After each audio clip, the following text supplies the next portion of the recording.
هذا القرآن يوحدنا لطريق الخير يوجه. السلام عليكم ورحمة الله وبركاته. الحمد لله رب العالمين والعاقبة للمتقين والصلاة والسلام على أشرف الأنبياء والمرسلين وعلى آله وأصحابه أجمعين. أما بعد، فأعوذ بالله من الشيطان الرجيم. بسم الله الرحمن الرحيم. ورتل القرآن ترتيلا. وقال النبي صلى الله عليه وسلم: خيركم من تعلم القرآن وعلمه.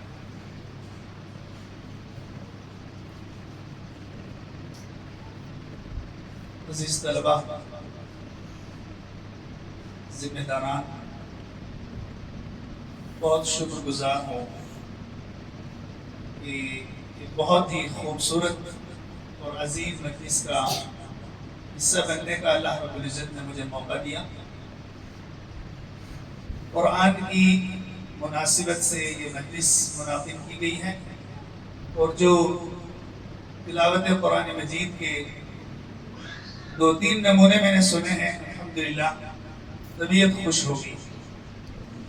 اور اس سے اندازہ ہو رہا ہے کہ ماشاءاللہ یہاں کی جو ذمہ داران ہیں، جو اساتذہ ہیں، اور جو بچے ہیں، اور جو ان کے والدین ہیں، الحمدللہ وہ سب مل کر ایک اچھی محنت کر رہے ہیں.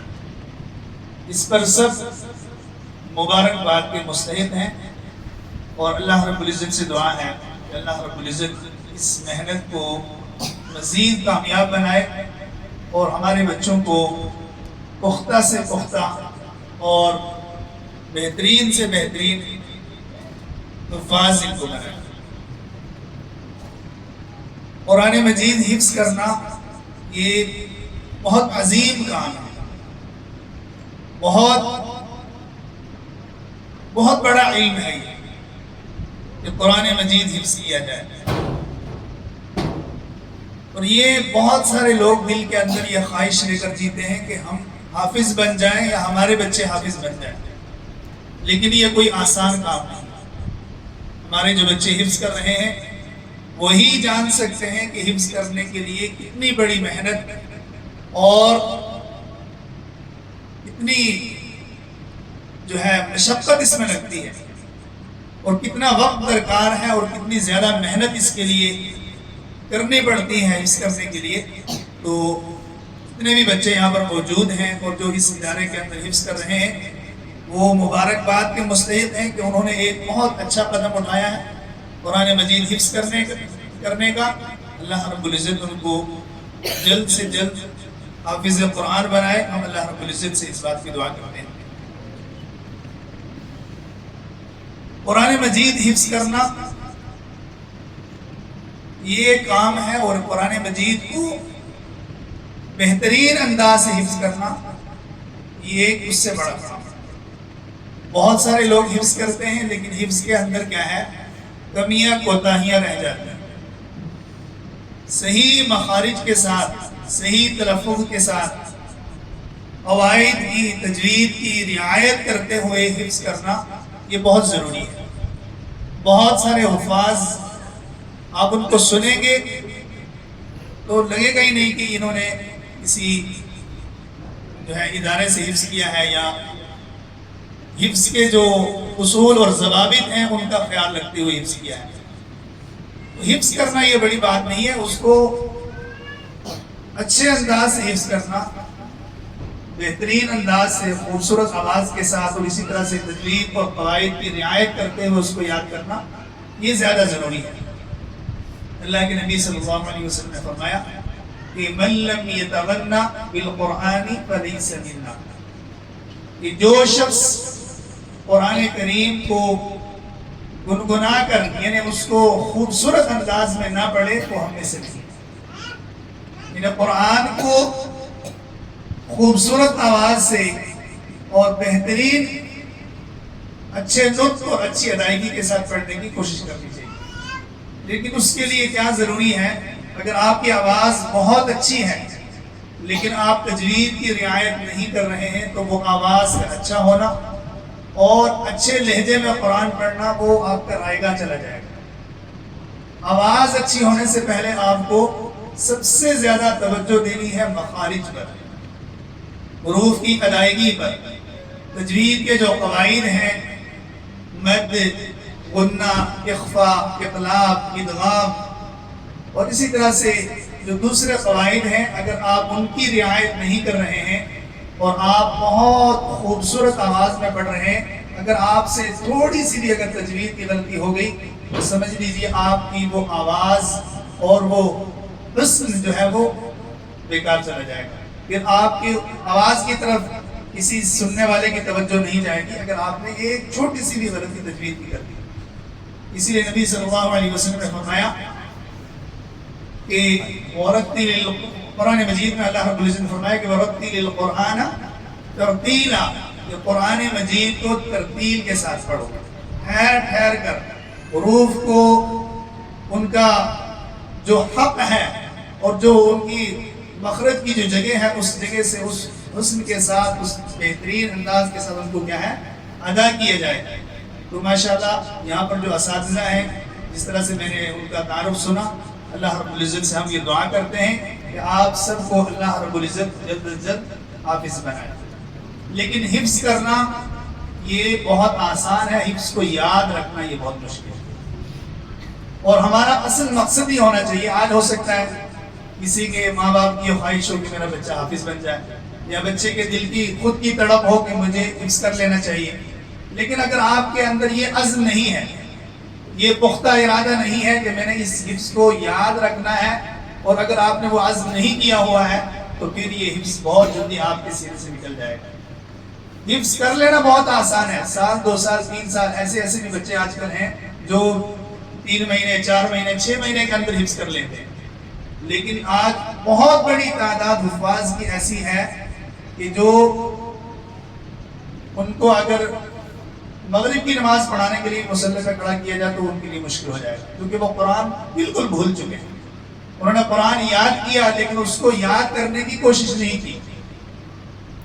آپ قرآن حفظ کر رہے ہیں تو آپ نے ایک اپنی ایسی روٹین بنانی ہے کہ آپ نے اس کو ہمیشہ یاد رکھنا ہے۔ زندگی بھر آپ کا یہ آپ نے ایک ذمہ داری اپنے سر لے لی ہے۔ اگر آپ حفظ نہ کرتے تو آپ سے سوال نہ ہوتا، لیکن جب آپ نے حفظ کر لیا ہے اور حفظ کرنے کے بعد اگر آپ اس کو بھولیں گے تو یہ آپ کے لیے سزا کا اور گناہ کا باعث بنے گا۔ اس لیے آپ نے، اگر آپ ابھی اپنے والدین کے کہنے پر یا اپنے اساتذہ کے کہنے پر آپ محنت کر رہے ہیں تو ہو سکتا ہے کیونکہ آپ بچے ہیں، لیکن جو ہی آپ حفظ سے فارغ ہوں گے تو پھر اگر آپ اپنے طور پر آپ اس کو دہرائیں گے نہیں، اس کا مراجعہ نہیں کریں گے، اس کو گھر پہ سنائیں گے نہیں، یا جو ہمارے بچے ہیں یہ اگر رمضان المبارک کے اندر ہر سال تراویح سنانے کا اہتمام نہیں کریں گے تو کچھ ہی سال میں آپ کو لگے گا کہ میں نے تو بہت پختہ اور بہت ازبر حفظ کیا تھا، کیا ہو گیا، میں تو بالکل بھول چکا ہوں قرآن۔ اگر آپ قرآن سے جڑ کر نہیں رہیں گے، آپ اس کو دہرائیں گے نہیں، آپ اس کو سنائیں گے نہیں، اور آپ رمضان المبارک کے اندر تراویح پڑھانے کا اہتمام نہیں کریں گے تو یہ آپ کی 2-3 سال کی 4 سال کی پوری محنت ضائع چلی جائے گی، تو اس کا کوئی فائدہ ہوگا؟ کوئی فائدہ نہیں ہوگا۔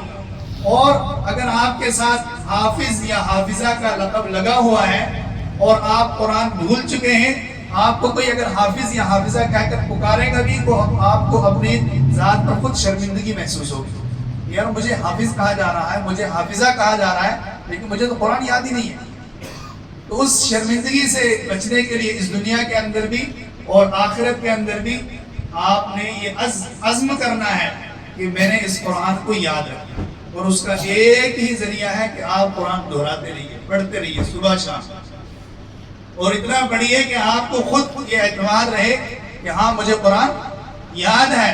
تو سب سے زیادہ ضروری ہے کہ آپ اپنے طور پر یہ عزم کر لیں کہ میں نے اس قرآن کو ہمیشہ حفظ کرنے کے بعد دہراتے رہنا ہے، اس کو پڑھنا ہے اور اس کو یاد رکھنا ہے۔ کیا آپ ایسا کریں گے انشاءاللہ؟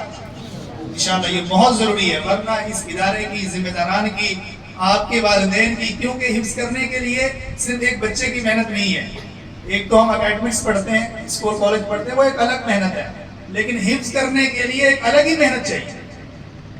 جتنی محنت حفظ کرنے کے لیے چاہیے ہوتی ہے، جتنی وقت کی پابندی، جتنی مشقت، صبح اٹھنا، شام دیر تک جاگنا، سبق یاد کرنا، مختہ یاد کرنا، سبق پارا یاد کرنا، یہ کئی ساری چیزیں ہیں.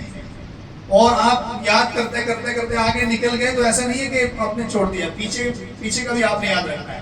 تو ایک حافظ کا دماغ پورا بٹا رہتا ہے، مجھے سبق بھی یاد کرنا ہے، مختہ بھی یاد کرنا ہے، سبق پارا بھی یاد کرنا ہے. تو یہ ذمہ داری اور یہ احساس اگر آپ کے اندر پیدا ہوگا تو آپ قرآن مجید کو اچھا پختہ یاد بھی کریں گے اور پھر اس کو یاد بھی رکھ سکیں گے انشاءاللہ. تو مجھے امید ہے کہ میرے جو طلبہ ہیں، جو بچے ہیں یہاں پر بیٹھے ہوئے، وہ اس بات کی طرف خاص توجہ دیں گے کہ قرآن مجید کو حفظ کر کے یوں ہی چھوڑ نہیں دیں گے، بلکہ دہرائیں گے. جب قرآن کے آپ حافظ بن جائیں تو آپ گھر پہ سنائیے، اپنی والدہ کو سنائیے، اپنے والد صاحب کو سنائیے، چھوٹے بہن بھائیوں کو سنائیے. آپ کسی کو بھی جس کو قرآن ناظرہ پڑھنا آتا ہے اس کے سامنے آپ قرآن رکھ دیجیے کہ لو میرا پارا سنو. تو جو آپ کا سنے گا اس کا بھی قرآن آپ کا حفظ سن کر انشاءاللہ اس کا ناظرہ اچھا ہوگا. تو گھر کے اندر ایک ماحول بن جانا چاہیے کہ آپ اکیلے ایک حافظ ہیں، لیکن گھر کے اندر کبھی آپ بھائی کو سنا رہے ہیں، کبھی بہن کو سنا رہے ہیں، کبھی امی کو سنا رہے ہیں، کبھی ابو کو سنا رہے ہیں.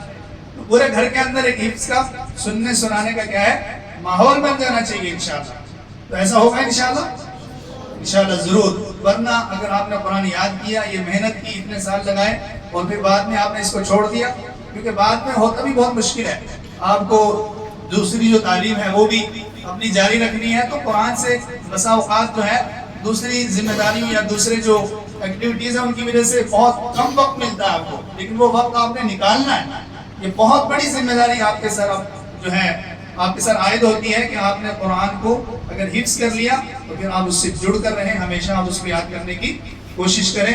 تو اللہ رب العزت آپ کو پکا حافظ بنائے، عمدہ اور پختہ حافظ بنائے، اور آپ کو اللہ رب العزت اس حفظ کے ذریعے سے اس دنیا کے اندر بھی آپ کو اللہ رب العزت عزت بخشے گا، اور آخرت کے اندر تو ایک حافظ کے لیے بہت بڑا اجر و ثواب ہے. تو آپ نے اس دنیا کا بھی جو عزت ہے وہ حاصل کرنی ہے اپنے اخلاق کے ذریعے سے، اپنے آداب کے ذریعے سے. کیونکہ ایک حافظ کے اندر جو ہے اس کی زندگی پوری طریقے سے چینج ہو جانی چاہیے. اس کی زبان سے یہ لگنا چاہیے کہ حافظ ہے، اس کے اٹھنے بیٹھنے سے لگنا چاہیے حافظ ہے.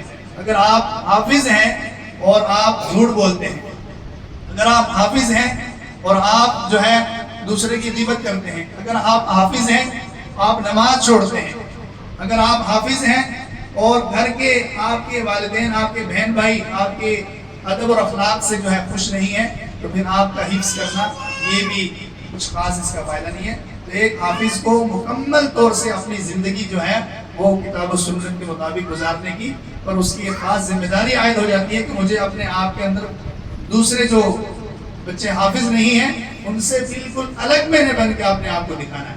تو انشاءاللہ یہ آپ کے اندر یہ چیزیں کیا ہے پیدا ہونی چاہیے. اللہ رب العزت ہمیں قرآن مجید کو صحیح انداز میں حفظ کرنے کی اور اس کو یاد رکھنے کی اللہ رب العزت ہمیں توفیق عطا فرمائے. اللہ رب العزت ہمارے لیے اس دنیا کے اندر بھی جو ہے خیر اور آسانی پیدا فرمائے، اور اس قرآن کے ذریعے سے اللہ رب العزت ہمیں آخرت کے اندر بھی عزت اور سربلندی عطا فرمائے. میں شکر گزار ہوں اپنے جو ہے یہاں کے ذمہ داران کا کہ انہوں نے مجھے اس مجلس کا حصہ بننے کا موقع عنایت فرمایا. اللہ رب العزت ان سب کی محنتوں کو، کاوشوں کو اللہ رب العزت قبول فرمائے. آپ کو دعوانا الحمدللہ.